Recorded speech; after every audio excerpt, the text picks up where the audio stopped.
Hey guys, today I want to talk about overcoming fear in the market and something I'm really deeply thinking about recently. So, from one of my mentors in my trading group, I've been actually recommended to watch motivational videos. Now, you may think this could be a little bit cringe or whatever because motivational videos, in a sense, you don't really need motivation to trade. But the reason they're helpful is because you need to have self-belief that you are going to be a successful trader.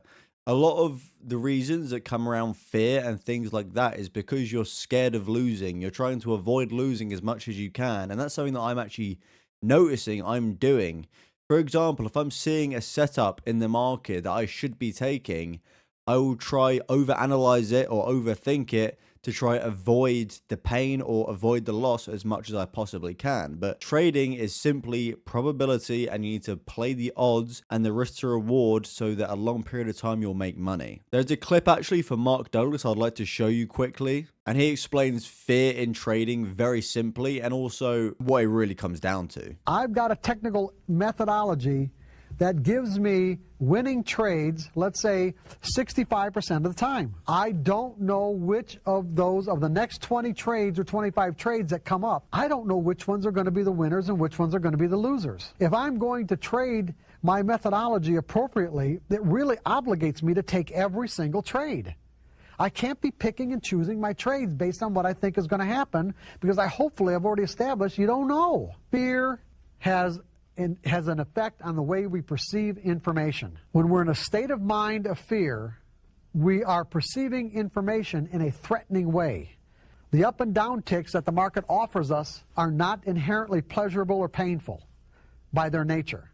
The interpretations come from our beliefs. Once we learn how to manage our interpretations, we can manage the way that we feel. So in that clip, Mark Douglas talks about fear in trading shouldn't exist. Your methodology is probability, and when you see it occur, you should stop thinking and execute. You need to basically be a robot and not have any fear. But when you're seeing certain patterns and you associate these patterns with positive or negative feelings, that is when there's an actual bad outcome in your trading.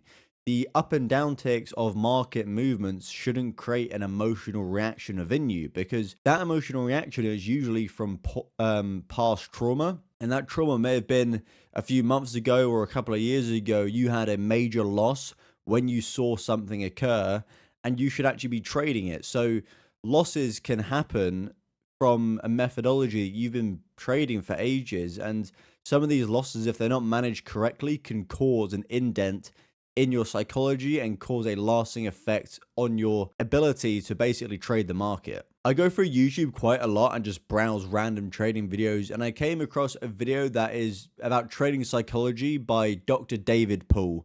Now, if you haven't seen this video, it's about 40 minutes long. It's a conference where he speaks to what I'm assuming are some students, and he talks about simply how trading is on the mind and how you're able to overcome that fear in trading. One thing he actually does, which I'll show you now in the clip, is that he will get a coin and simply call out heads or tails to random people that are watching him and get them to place bets simply based on the outcome. That's how he's doing it. So I'll show the clip to you now, and then we can discuss it further on.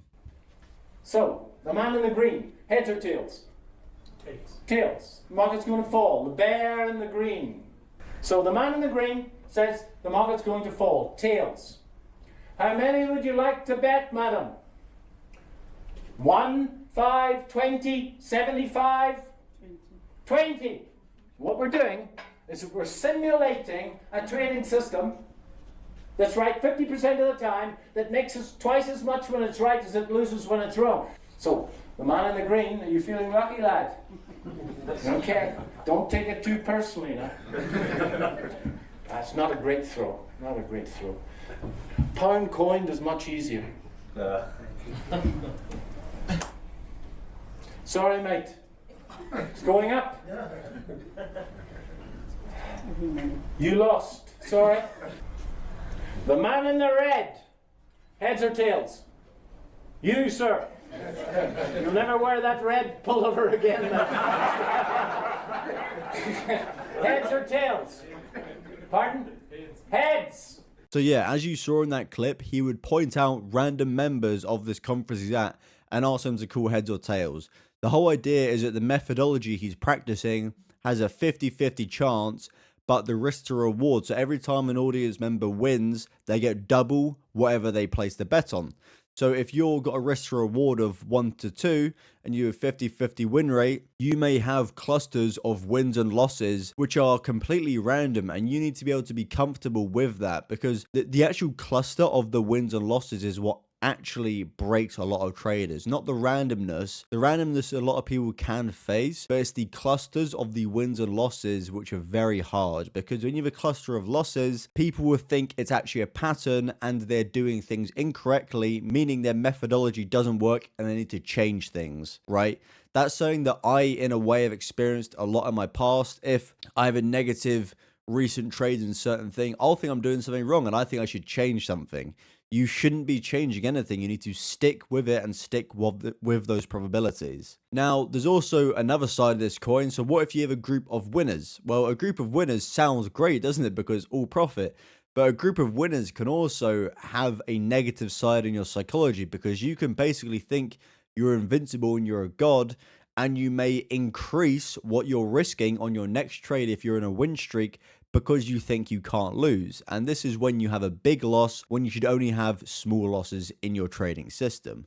So it can go both ways. Don't think it's only bad having loss streaks, because it's also bad having win streaks if you can't control your trading ability, basically. So yeah, the whole purpose of the video was talk about trading fear. I'm going to try get a lot better at this, because I have a fear to fail at the moment, because trading is my only plan to be successful. It is my only plan to be successful. So there's a lot riding on this and this journey that I'm going through, that I'm showing you guys. And I really just want to be the best version I can be. But you need to, in a way, take a leap of faith and really, really take on that risk. A lot of these motivational videos I've also been watching talk about not giving up and keep trying. But the more I think about it, the more I think I'm not even trying.